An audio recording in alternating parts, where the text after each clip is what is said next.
There is now an effort to expel Marjorie Taylor Greene from office, hopefully before she gets someone killed. Representative Jimmy Gomez, he tweeted, "I don't need to explain why Representative Marjorie Taylor Greene is a clear and present danger to Congress and our democracy. She did it herself and she must go. I'm introducing a resolution to expel her from Congress immediately." And we have a little bit of video of him being interviewed about this. Here is Representative Gomez.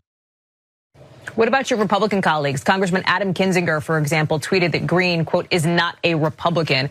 Have you spoken with anybody across the aisle? Do you think you will get any Republican support for this? I hope we get Republican support. We are reaching out actively to the Republican offices, asking them to co-sponsor this resolution. But they're going to have a chance to either decide, are they on the side of facts, reason, rational political discourse, or are they on the side of conspiracy theories, QAnon supporters, people that believe that political violence is a legitimate act in order to get your way in American politics? The Republican leader, Kevin McCarthy, plans to have a conversation with Greene, according to Axios. Is it not enough for you that Republicans hold their own accountable?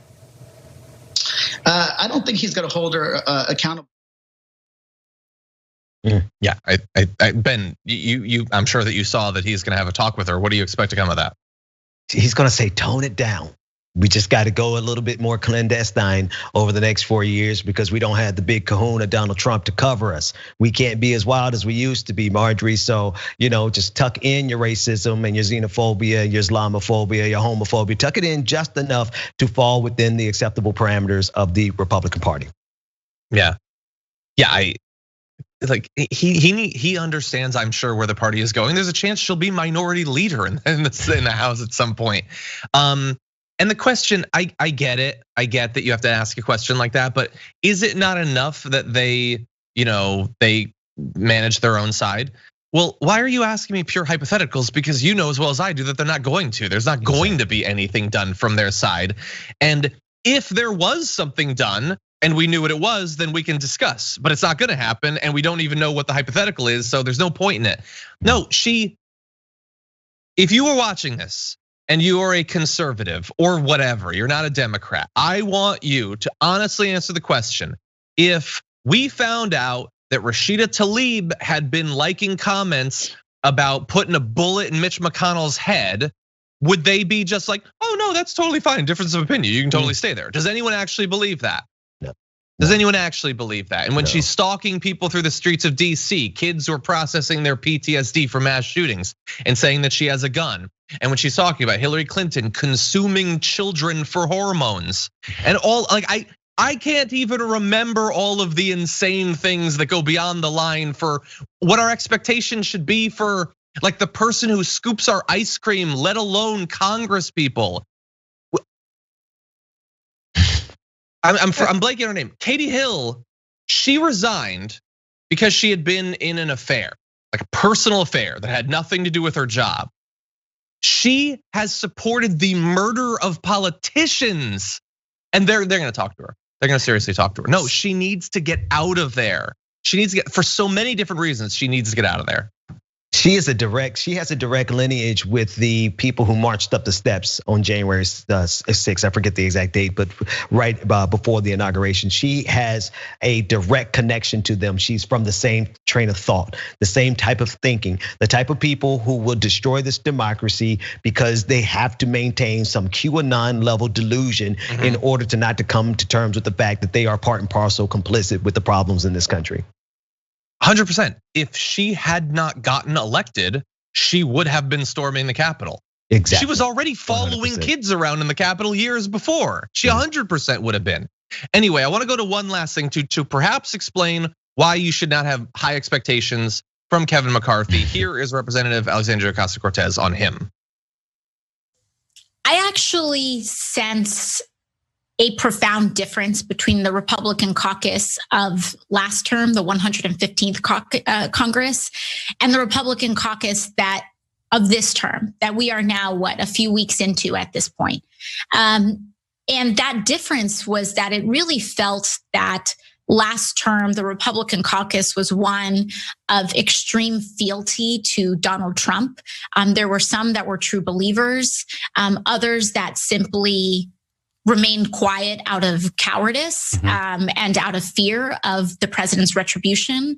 But this term, there are legitimate white supremacist sympathizers that sit at the heart and at the core of the Republican caucus in the House of Representatives.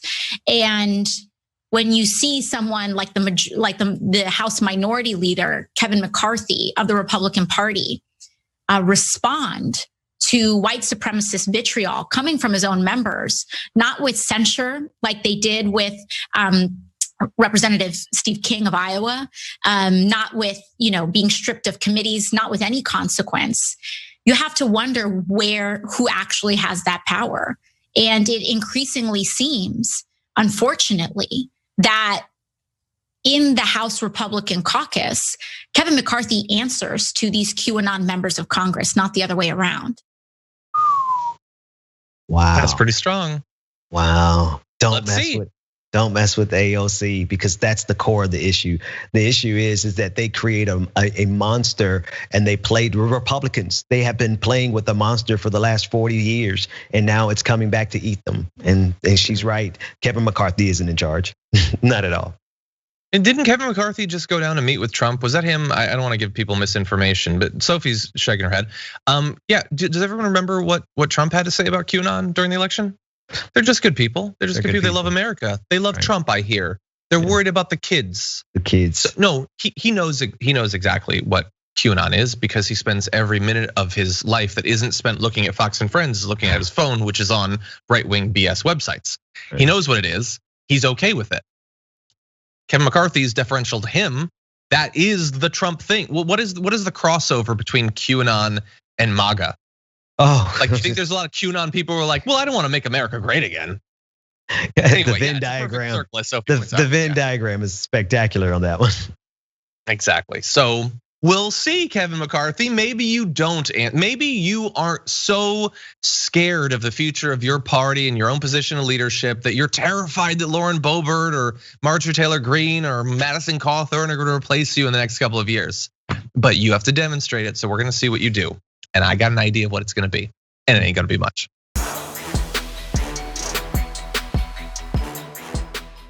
For more political news, breakdowns, interviews, stories of activism, and me trying my hardest to care about the occasional big celebrity news story, subscribe to our YouTube channel at youtube.com/The Damage Report. And you can ring the bell wherever it is so you don't miss anything.